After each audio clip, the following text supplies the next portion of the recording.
Project ఏదైతే 45 days ఉందో ఆ 45 డేస్ పీరియడ్ లో మా టీం యొక్క వర్క్ ఎలా ఉంది, యాజ్ ఎ సూపర్వైజర్ కానీ, కార్పెంటర్ కానీ, సీలింగ్ పర్సన్స్ కానీ, ఎలక్ట్రికల్ పర్సన్స్ కానీ, ఎవరైనా మీకు మీ నుంచి ఎలాంటి నెగటివ్స్ కానీ, లేదంటే మీరు చెప్పింది ఎలా ప్రొసీజ్ అయింది, కొంచెం ప్రాజెక్ట్ అంటే ప్రాక్టికల్ సెషన్ ఎలా ఉంది అనేది ఒకసారి 45 డేస్ గురించి ఓకే.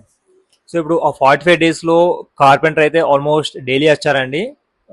సో డైలీ వచ్చి మార్నింగ్ 9 to 6 అంటే ఈవినింగ్ 6 PM కంప్లీట్ చేసుకున్న వర్క్. సో ఆల్మోస్ట్ లైక్ మేము ఏ వర్క్ చెప్తే ఆ వర్క్ చేశారనమాట. కొంచెం స్మాల్ చేంజెస్ కానీ అవన్నీ తర్వాత కూడా కొంచెం చేంజెస్ చెప్పామన్నమాట, లైక్ కిచెన్లో, హాల్లో, సో అవన్నీ చేశారనమాట.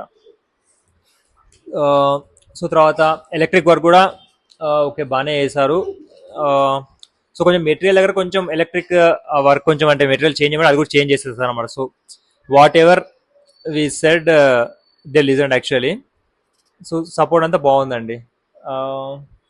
ఫాల్ సీలింగ్ పిఓపి కూడా సో మాకు ఒక చిన్న చేంజ్ ఉంటే అది కూడా చేశారనమాట, లైక్ మాస్టర్ బెడ్రూమ్లో కానీ. సో మళ్ళీ సో తర్వాత వాళ్ళు మళ్ళీ కూడా పిలిపించి పిఓపి పర్సన్ సో మళ్ళీ కూడా చేపించారు.